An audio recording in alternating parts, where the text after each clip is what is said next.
Hey everybody, and welcome back to Ready Steady Play. Hi again. It's the dramatic conclusion of our fight with Splig the Goblin King. And we are kicking his arse.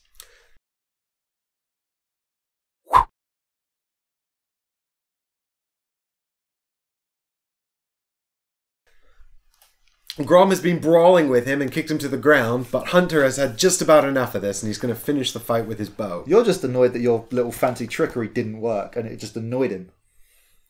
And that you lost stamina. Look, Hunter clearly misunderstood the deal. He said he wanted to make a show of the fight. Yeah, and you thought the show was, let's all dick on the king. Yep. I thought the show was, let me prove my incredible prowess so that he can clearly see I'm the superior fighter and leave. It's like you're an elf. You just don't understand how brawling works. Well, I don't have the brawling skill. Yes, you just clearly don't understand. Well, this is Hunter's lack of understanding of social situations, you see. I spent so long... We're in the wild. This counts. No, this is social. This isn't like the demons. I'm used to dealing with things that don't talk to you at all. They just lurk in the shadows. So for a demon, you'd have shot his helmet around, would you? No, I would never have had such a ridiculous situation come up with a demon. Demons don't wait to talk to you or make deals. They just attack you with fire and fangs. I'm pretty sure there's going to be at least one demon. And I have a model waiting for that exact eventuality. I found one. So here we go. 8-4-1-8. Yep, Grom is fighting the goblin. The goblin's being kicked to the ground. Grom might be going in for the kill, but I'm going to shoot him with an arrow. He's going to kill steal me. Enough of this. You knock an arrow and fire. The giant goblin blocks the shaft with his great club and admires the new addition to his stolen accoutrement. A volley of several more arrows follows, shattering against the stone floor at Splig's feet or striking the rotund oaf. We don't have devotion, we don't have A1, so 8-6-0-2. Wow. I guarantee you he's going to break the dam. With an incredible reaction speed that you would not have expected from the large goblin, Splig manages to block every projectile that would hit him while allowing errant shots to shatter on the ground and glance off scraps of his armor without harm. Soon his club boasts a series of fletched protrusions that would have... And you've run out of arrows after managing only to push the large goblin back by a few steps. The surrounding goblins hiss and boo in your direction, picking up stones and throwing them at you. Boo! You lose 2 stamina. Jesus. See? Archery. Archery is not a good skill. Well, it was in the beginning. I'm going to start using my runes again.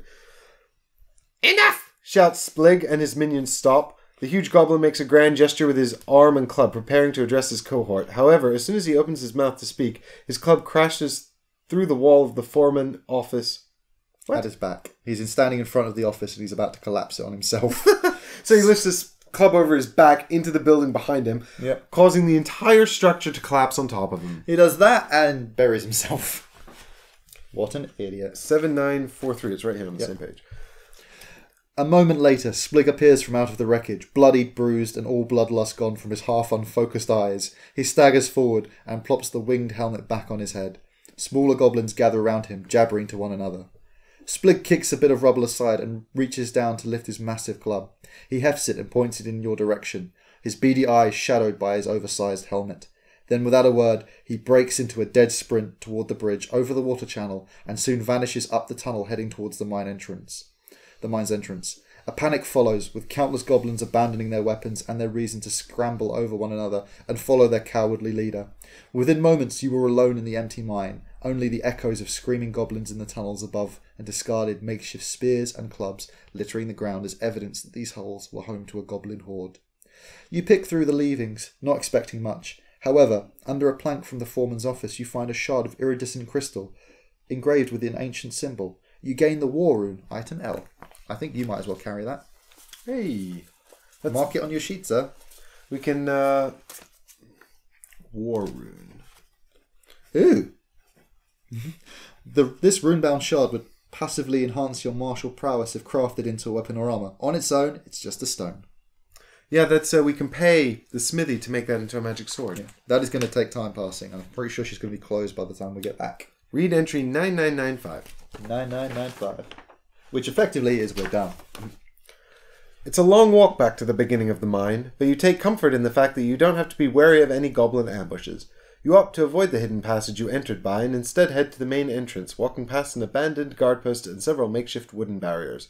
You lift the wooden beam that bars your path, drop it to one side, and throw open the doors. Your walk back to Dragonholt will be short, and then you can deliver the good news to Fior. The quest is complete.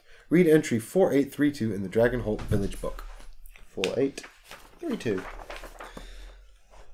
So I'm pretty sure we're going to be back in the smithy, but well done. We found some stuff and we didn't blow up the mine. Even though That was a fun diversion. You really, really tried. 4832? 4832. I didn't try. I was never going to blow up the mine. What I'm surprised by was how useless my archery was against goblins. It was useful, it just didn't do much, and my brawling was clearly kicking butt. Yeah, I should have just let you fight him. You should have. I just, I was getting impatient. 4832. You find your step light as you descend from the hills and past the mill on your way back into Dragonholt. Fiora's harried apprentice, Brill, meets you on the road and leads you straight back to her mistress. Yep.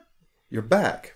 We're just going to use the same voices. Which voice am I doing now? I don't remember, says Fior, setting aside a sheaf of yellowing papers. Tell me everything. You summarise your adventure in the mine, being sure to highlight the involvement of Splig, and end by declaring the claim free of goblins and ready to resume operations.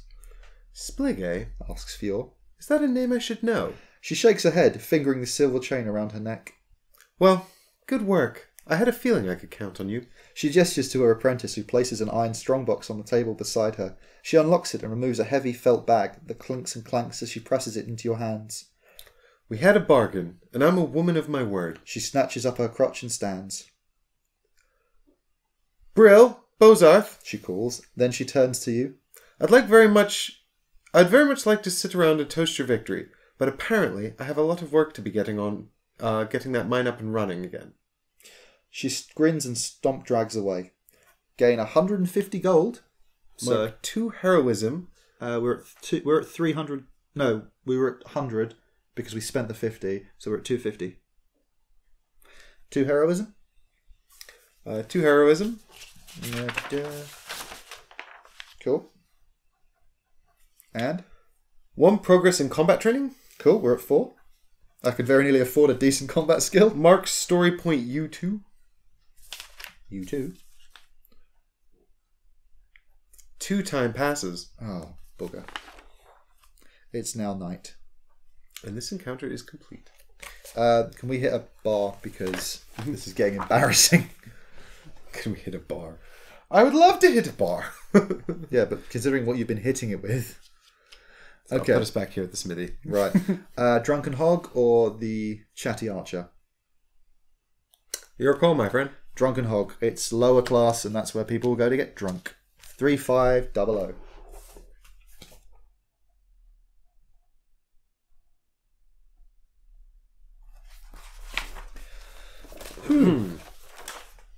Okay.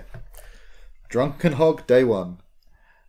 I think we're up here, right? Yeah, so 5 or more time has passed today. Read the entry below. Because we've already been here. We've already done that, yep. The long common room is hazy with smoke from the hearth and the pipes of the patrons. A burly human man with a shaved head and a pointed beard is arm wrestling with an equally burly human woman covered in tattoos.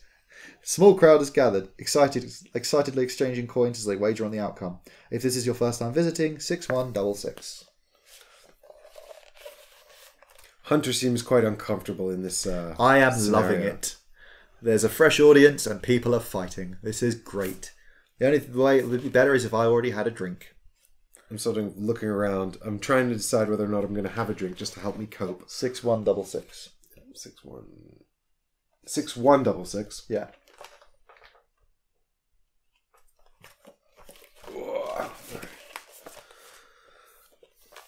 This is the serious quest book. Yep.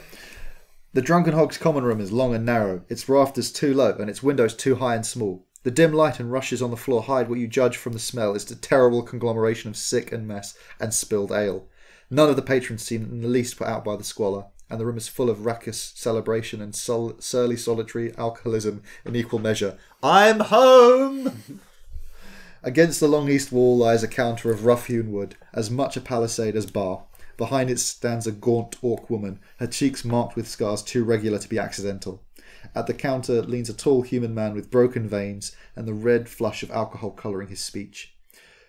A short but heavily muscled gnome man perches atop a stool close at hand. They appear to be locked in argument.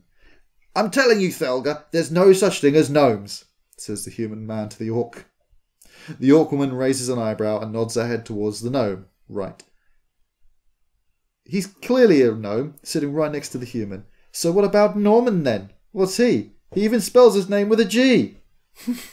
The gnome finishes his drink in one gulp. Yeah, man. How do you explain me sitting right here if gnomes don't exist? The human makes a face somewhere between offended and pity. Don't be so hard on yourself, Norm. You're just short. No reason to call yourself a gnome. He pats the gnome, seriously, he has to be a gnome, on the shoulder. Norman brushes the human's hand aside. Gnome isn't an insult, it's my race! He exclaims, shaking his head. Alright, what about Sapphire, or the new girl, Sapphire's niece? He trails off, snapping his fingers for a moment. Miriam! Mariam! Corrects the orc woman. The human man looks almost shocked. Who? The little one that just came to the town with the orc? She can't be more than a decade old. What are you on about? I swear, Reginald, you're just impossible to deal with. He slaps 2 coins on the bar. I need another drink, Thelga. This idiot is too much. The orc woman behind the bar chuckles and pours him another mug of ale and pockets the coins. Okay, we need to engage in banter. It's going to cost us 10 gold. Come on. I need an option that says stealth. You know, Hunter stealths into the corner table, hiding behind the candlelight. Are you happy with us drinking? You can spend 10 gold and get drunk. Thank you. Hunter's going to hide. I'm going to get Hide pissed. from the social encounters. He's deeply uncomfortable. He's a lone wolf. He's used to battling demons in the wilds, not this social banter. You're a lone wolf. You've been following me for 7 months. We've been working together. Yeah, and I'm always this awkward. Yeah, and I know more about furballs than I ever wished to know, including the weird places you decide to hide them in my stuff. And I know that every single recipe you learned from your grandma is garbage. Hey, I never said she was a good cook. I said once you had grandma's food, you'll never want anything again. 2038. I said once you've had grandma's food, you'll never want to eat anything again. I should have added else. You approach the bar and order refreshments. Thelga the orc bartender pours you a drink in a chipped wooden cup and ladles out a helping of stew atop a slice of stale bread in a wooden trencher. Only the best, she says in a leaden voice. 2 stamina back. You each recover 2 stamina. Yeah. I'm back to 11. And I'm up to 9. So Hunter definitely will take the food. Ah, He knows about that. Kitty doesn't want beer. You eat and drink and find the food. Oh no, he's definitely debating beer. He just needs to get a bit more socially uncomfortable first. Oh, drink helps with that. You eat and drink and find the food improves as you drink. The crowd continues to argue and boast all around you. 7622. See, it's a good idea to go where I want to go. Now, where's that stage? Oh, God. You don't believe Hunter's quietly, sliding the guitar away from you as you drink. It's attached to me. He's like, remember, we have a mission. Yeah, and my mission is to get drunk and get paid. So far, successful. Hunter begins to doubt your commitment to the mission. It's your friend. I deciphered the letter. At the bar, Reginald continues in his own incoherent existence as to the non-existence of gnomes. Right, his incoherent insistence as to the non-existence of gnomes. Norman, for his part, seems to have put the argument aside in favour of trading boasts with an old human man missing several of his fingers. The stories and rumours the two of them swap seem more than simply improbable. I am so looking for an excuse to start a tavern brawl. We can't argue with Reginald that gnomes exist because we're not a gnome. But you can brag about your own adventures. We can listen to rumours and stories. Well, there's no point in bragging about our adventures because had one. We might not learn anything. Listen, You look for an excuse to start a brawl. Finish your meal alone. This is what. this is the one that's going to cause the end of the day. In which case, what was the point? Yeah, so we should listen to rumors and stories, right? I'm going to start a fight otherwise. So yeah, yeah.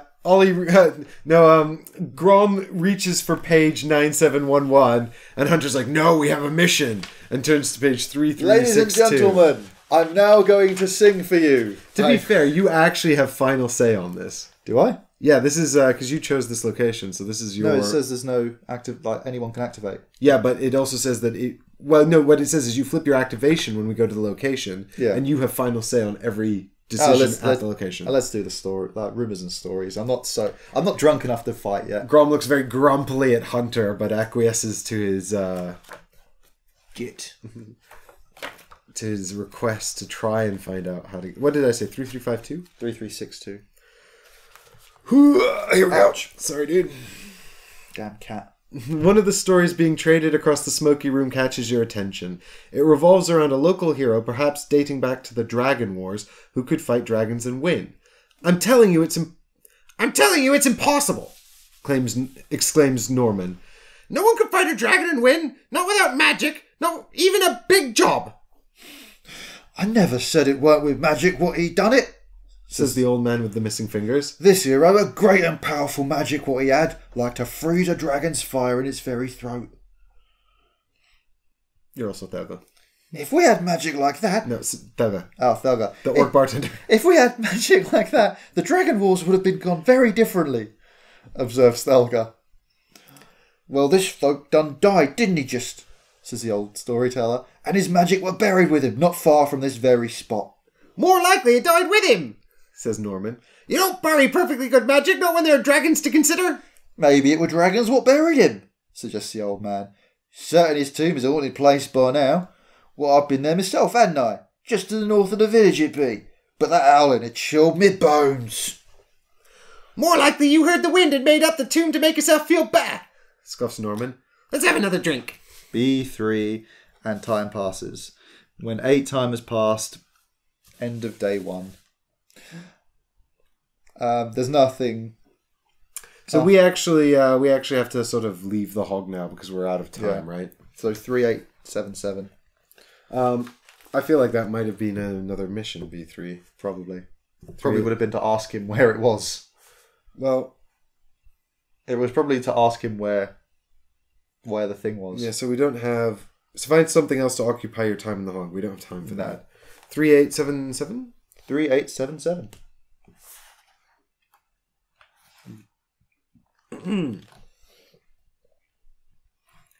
You return to your room and turn in for the night, collapsing into sleep almost immediately.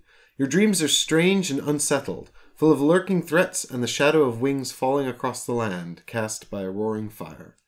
You wake in the middle of the night, cross to your window and look out across the sleeping village by moonlight. Eventually you will sleep again and dream of an endless forest and a plaintive voice calling to you. You each recover half your maximum stamina, refresh your activation token. This chapter of the story ends here. When you're ready to begin the next chapter, read entry 3432. So we're both max stamina again. The end of each day marks the end of a chapter in the story. The end of a chapter is a great time to take a break. You might wish to stop playing for now and pick up from where you've been at a later date. If so, record the entry numbers you have directed on your story tracking sheet so you can pick up where you left off next time you play. Cool. Right, so that was a eventful night at the pub. I didn't get a shot at fighting because someone took too long.